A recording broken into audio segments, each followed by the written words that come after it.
pris mon péché, tu m'as délivré. Merci Père pour ta présence en séance de prière ce soir. Partagé à la croix pour comme un seul homme, demande à ceux qui prier nos vies. Merci Père, tu es Dieu. Sans toi nous ne sommes rien. C'est pas que avec toi que nous sommes possible.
Nous sommes toujours dans notre programme de jeûne et prière et aujourd'hui nous sommes dans la semaine de la proclamation. La proclamation c'est les prières, la proclamation c'est les puissances que tu dis, c'est ta parole, la parole de Dieu que tu mets en pratique. Alors le thème sur le sujet que sur lequel nous allons parler ce soir, ou si tu veux le message il est intitulé tout simplement « Si vous demandez quelque chose en mon nom, je le ferai ». Si vous demandez quelque chose en mon nom, je le ferai. Et c'est tiré du livre de Jean au chapitre 14, verset 14. Alors, la question qui se pose, est-ce que cela marche toujours? Parce que on va lire 3 textes. Ensuite, on va prier. Dans les 3 textes, on va voir que tout le monde dit qu'il suffit de prier pour recevoir. Et pourtant, Jésus-Christ, le Fils de notre Dieu, Jésus-Christ, l'aîné de la famille des chrétiens, Jésus-Christ, qui appelait Dieu Papa, a demandé à 3 reprises que cette coupe qui était devant lui soit éloignée de lui. Cela n'a pas été accepté. Nous avons Paul aussi, qui a demandé à 3 reprises, lorsqu'il avait une écharpe au cou, afin que Dieu puisse tout simplement le soulager de cette douleur qu'il avait au cou, mais cela ne lui a pas été accordé. Alors, est-ce que c'est des phrases qui ont été mises comme ça dans la Bible pour faire joli, ou bien c'est vrai que tout ce que nous demandons au nom de Jésus-Christ, nous devons l'obtenir? Bien aimé, le problème pour toi et moi, c'est dans le tout. Parce que, suivant ce que nous voulons demander à notre Dieu, sa réponse n'est pas forcément celle que nous attendons. Première chose. Nous allons voir dans 3 textes qu'à chaque fois qu'il pose ce problème-là, enfin qu'il pose cette, on va dire, ce verset-là est posé, il y a à côté une réponse qui a déjà été préparée par notre Dieu. On va prendre le premier texte, Jean, on vient de le lire déjà, on va prendre maintenant Jean 15, versets 16 et 17. Jean 15, versets 16 et 17. On peut se lever pour honorer la parole de notre Dieu. Et après, on restera assis pour préparer les forces parce qu'à 25, on doit attaquer notre prière de ce soir. Donc, tu dois demander ce que tu veux. Jean 15, verset 16. Ce n'est pas vous qui m'avez choisi, mais moi, je vous ai choisi. Et je vous ai établi afin que vous alliez et que vous portiez du fruit. Et que votre fruit demeure. Afin que ce que vous demanderez au Père en mon nom, il vous le donne. Maintenant, 90% d'entre nous, on s'arrête là. L'idée de notre Dieu ne s'arrête pas là. Il continue. Ce que je vous commande, c'est de vous aimer les uns les autres. Il y a comme une condition à ce que tu demandes à obtenir. Restez debout, mes frères et sœurs. On va maintenant lire dans le chapitre 16 aussi, verset 23. Chapitre 16, verset 23. Il dit ceci. En ce jour-là, vous ne m'interrogerez plus sur rien. En vérité, je vous le dis, ce que vous demanderez au Père, il vous le donnera en mon nom. Et il continue, jusqu'à présent, vous n'aviez rien demandé en mon nom. Demandez et vous recevrez, afin que quoi? Lisez bien, mon frère, lisez bien, afin que votre joie soit parfaite. Amen. On peut s'asseoir. Donc, à notre action, à notre niveau, nous ne faisons que demander. Ce que nous demandons, c'est que nous demandons à ce que notre Dieu agisse dans un sens ou dans un autre. Il nous pose des conditions. On va prendre le dernier texte qu'on a eu, Jean 16, versets 23 et 24. Il nous dit, afin que votre joie soit parfaite. Dieu ne te donnera pas forcément ce que tu veux, mais il veut que ta joie soit parfaite. Bien aimé, je vais te donner un exemple. Il y a un homme, il y a une femme qui a prié pendant un mois pour avoir une femme, pour avoir un homme. Dieu dit, je veux que ta joie soit parfaite. Lui il dit, non, je veux une femme, je veux un homme. On lui donne un homme, on lui donne une femme. Voilà que le mari arrive, c'est un boxeur, la femme arrive, c'est une catcheuse. Vous voyez un peu, où est ta joie? Dieu dit, je veux que ta joie soit parfaite. Et pour ça, demande tout ce que tu voudras. Mais ce que tu me demandes à moi, il faut que cela t'apporte quoi? La joie. Or, la plupart d'entre nous, nous arrêtons là. Je vais tout demander, et dès que je vais demander, j'aurai ce que je veux. Non. Pour que ta joie soit parfaite. Comme nous ne voyons pas la joie, comme nous ne touchons pas à la joie, comme la joie est éloignée de nous, on dit, ah oui, mais j'ai pas eu ça, je veux absolument avoir ce travail, dès que j'aurai ce travail, mes problèmes finiront. Tu as le travail, voilà que le lendemain de ton travail, tu passes ton temps, après le boulot, tu rentres à la maison, tu es fatigué, impossible de toucher à ta Bible. Où est la joie de Dieu là-dedans? Il dit bien, afin que votre joie, pas la sienne, votre joie soit parfaite. Donc, tu demanderas tout ce que tu veux, mais Dieu te donnera ce que lui trouve bon. Parce que c'est dangereux ce verset-là. Ça finit par créer des situations où vous avez, dans certaines assemblées, si vous vérifiez sur les réseaux sociaux, vous les verrez, il y a des prédicateurs qui disent, voilà, demandez ce que vous voulez, et quand la personne demande ce qu'il veut, il n'a pas, il lui dit non, vous avez mal prié, venez me voir, moi je vais prier pour vous. Puis il va même plus loin, donne-moi de l'argent, je vais prier pour toi. Or, nous avons reçu de Jésus-Christ l'accès direct au Père. Plus personne n'est entre nous, entre toi et Dieu. Mais lui, il te dit non, viens à moi, je vais prier pour toi, après tu vas voir. Non, il dit pour que ta joie soit parfaite. On va prendre le deuxième exemple. On a dit, voilà, que Dieu nous demande de prier tout le temps. Et là, on va voir qu'est-ce qu'il veut absolument dans le chapitre Jean 14, verset 12 à 14. On va juste revenir sur ce que, à partir du verset 12. En vérité, restez assis, mes frères et sœurs, je vous le dis, c'est lui qui croit en moi. Ah, arrêtons-nous là. C'est lui qui croit en moi. Beaucoup d'entre nous faisons des prières, ils ne croient même pas en ces dieux-là. Ils ne croient pas en Dieu. Mais ils prient. Il passe son temps à prier. Sa prière, ça consiste, voilà, Dieu, je veux avoir ceci, je veux avoir cela. Si vous allez en Afrique, vous allez voir des gens qui passent tout leur temps à prier pour avoir un visa. Alors tu lui dis, mais tu ne vas pas te chercher le travail. Non, j'ai la foi, j'aurai le visa, j'ai la foi. Non, il ne veut pas travailler. J'ai un neveu, là il va avoir presque 40 ans cette année. Quand tu ouvres quand tu regardes ce qu'on appelle les statuts, ces statuts, c'est toujours les avions qui sont en train de voler. Et quand on lui demande, mais est-ce que tu travailles? Non. Est-ce que tu as même un business? Non. Tu as même...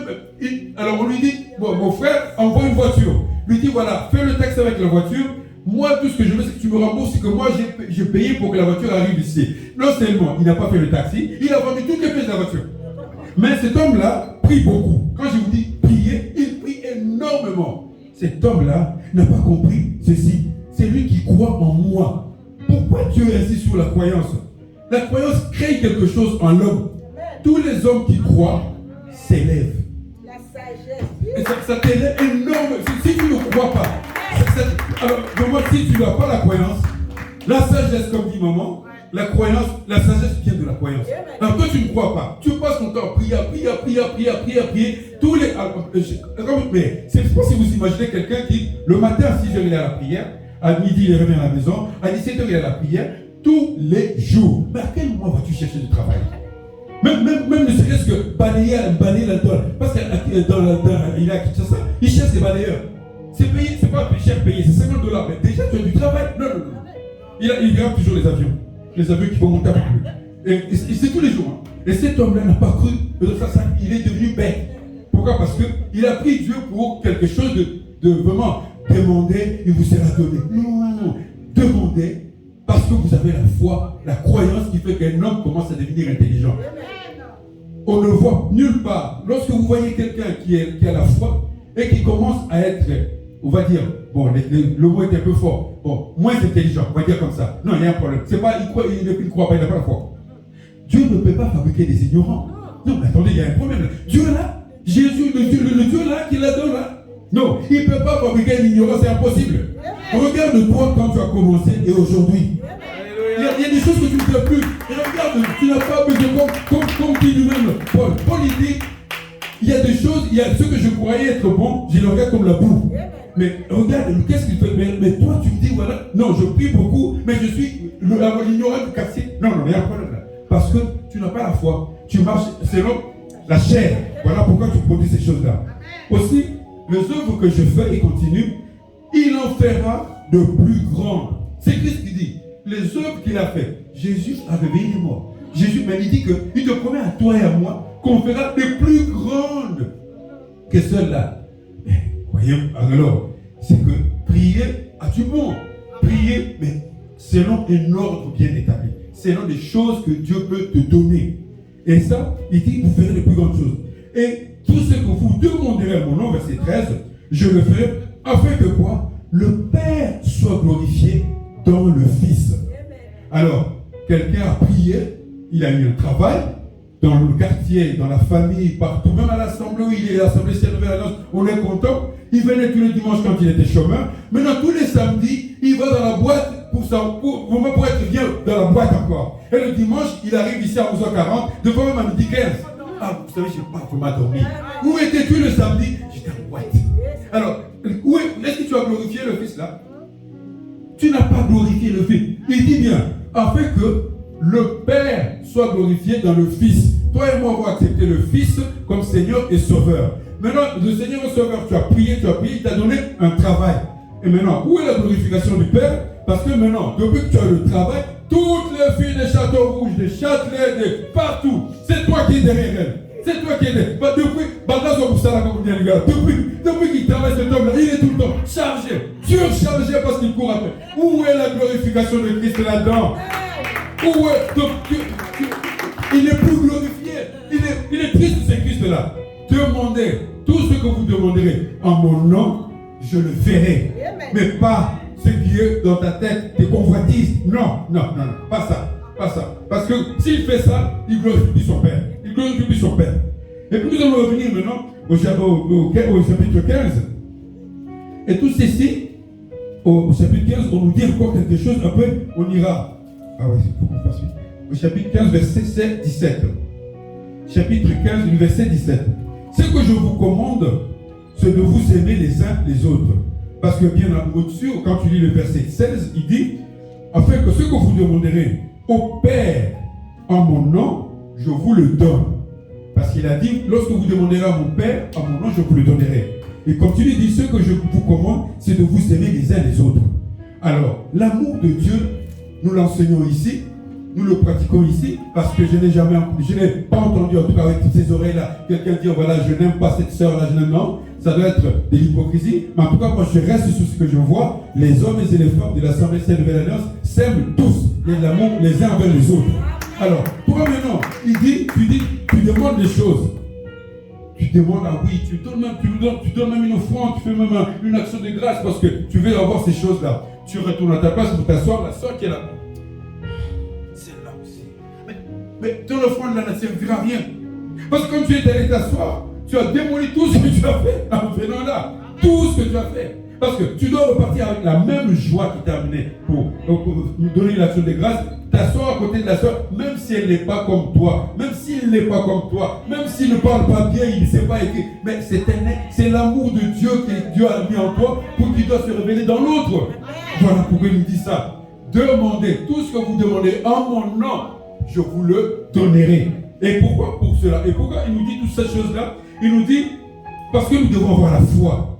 Matthieu 21, 22, il nous rappelle cela. Il nous ramène, il nous dit, voilà, tout ce que vous demanderez avec foi, vous l'aurez.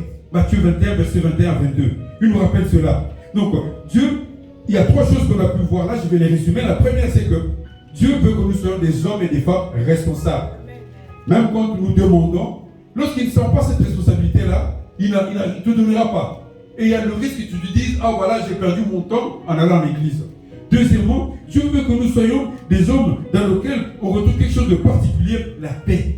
La paix, que la paix soit en toi. Il dit à Paul, ma grâce te suffit. Or, la grâce, c'est le commencement de la paix. Sans la paix, tu ne peux rien. Sans la paix, tu ne vas pas. La paix, c'est ce qu'on appelle le premier parpaing qu'on pose pour construire n'importe quoi. Le couple, le travail, l'église, tout ce que tu veux. D'abord, la paix. Si vous allez là où il y a la guerre, impossible de prier. Donc, là où il y a la paix, vous commencez de construire quelque chose.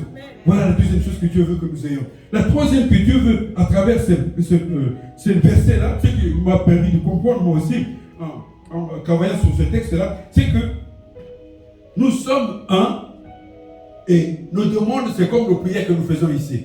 Lorsque nous faisons monter un feu des prières, ce n'est pas parce que toi, tu as parlé le plus fort. Parce que quand tu vas ouvrir les écluses, chacun recevra selon la taille, selon la grandeur, selon le mot que tu veux de sa foi. Si tu as une foi petite comme ça, tu recevras aussi la foi, cette petite foi. Donc, ne restons pas dans une lecture, on va dire, littéraire, sans aller au plus loin. Demandez tout ce que vous demanderez en mon nom, vous l'aurez. Ah oui, je vais demander moi aussi. Non. Qu'est-ce que Dieu va me donner? Parce que Dieu peut te refuser un travail, parce qu'il sait très bien que là où tu vas aller travailler, tu n'auras pas la paix. Dieu peut te refuser un voyage, parce qu'il sait très bien que si tu voyages, là où tu vas peut-être voyager, tu ne vas pas rencontrer ce que tu pensais être bien. Dieu peut te refuser beaucoup de choses, parce qu'il sait que c'est à lui qu'appartient tout. Prenons un dernier texte, après on va prier. C'est un texte que le papa nous avait conseillé. C'est Acte 3, verset 1 à 6. Acte 3, verset 1 à 6. Amen, amen, mon frère, ma soeur. Nous avons la victoire ce soir. Au nom de Jésus. On nous dit ceci. Pierre et Jean montaient ensemble au temple à l'heure de la prière. Vous entendez? À l'heure de la prière. Donc c'est comme toi et moi. Tu es en train de monter ici, ce soir, à l'heure de quoi? De la prière. Et il y avait quoi? Un homme boiteux, de naissance, qu'on portait et qu'on plaçait tous les jours à la porte du temple, appelée la Belle. Vous voyez un peu? La porte du temple, on place quelqu'un qui est de naissance handicapé, on appelle cette porte-là la Belle. Pour qu'il demanda l'aumône à ceux qui entraient dans le temple. Cet homme, voyant Pierre et Jean qui allaient y entrer, leur demanda l'aumône. Pierre, de même que Jean, fixa les yeux sur lui et dit, regarde-nous. Regarde à la croix, mon frère, ma soeur. Ne regarde pas autour de toi. Ne regarde à la croix. Regarde à celui en qui tu as cru. Regarde à celui qui, jour après jour, se renouvelle en toi par son esprit. Il continue. Et il le regardait attentivement, s'attendant à recevoir d'eux quelque chose. C'est normal. Quand tu vois quelqu'un qui est dans la peine, et que tu lui parles, certainement, il attend que ta main rentre dans la poche pour sortir un billet, une pièce. Alors, Pierre lui dit, je n'ai ni argent, ni or, mais ce que j'ai, je te le donne. Au nom de Jésus-Christ de Nazareth, lève-toi et marche. La prière de proclamation, la prière de déclaration, c'est ce que tu vas faire ce soir. Tu vas proclamer que moi qui suis là, je n'ai pas perdu mon temps. J'ai préparé le terrain pour pouvoir demander à Dieu. Alors qu'il faut, c'est que lui a prévu dans son cahier. Parce qu'il dit quand on prend le psaume 130, il dit, il nous connaissait, il te connaissait depuis que tu étais encore sous le forme liquide. Donc comme un fluide, il te connaissait, me connaissait. Et qu'est-ce qu'il a fait à la fin? Il dit que Là, quand tu dors, je sais où tu dors. Quand tu te réveilles, je sais où tu te réveilles. Tout ce que tu fais, je sais. Alors, puisqu'il sait tout, dis-lui, dans ton livre, là où tu as écrit là, toutes mes années de vie que je vais vivre ici, qu'est-ce que tu as prévu pour moi? Comme lui là, il dit, lève-toi et marche. Toi aussi, tu as demandé, je veux me lever et marcher parce que je sais en qui j'ai cru. Et je demande, non pas selon mes convoitises, mais je demande selon ce que tu as écrit dans ton livre en ce qui me concerne, moi, ton fils. Amen, amen, mon frère, ma soeur. Amen, amen. On va se lever, on va prier. On va prier car c'est ce pourquoi nous sommes venus ce soir. Amen. On est là pour prier ce soir.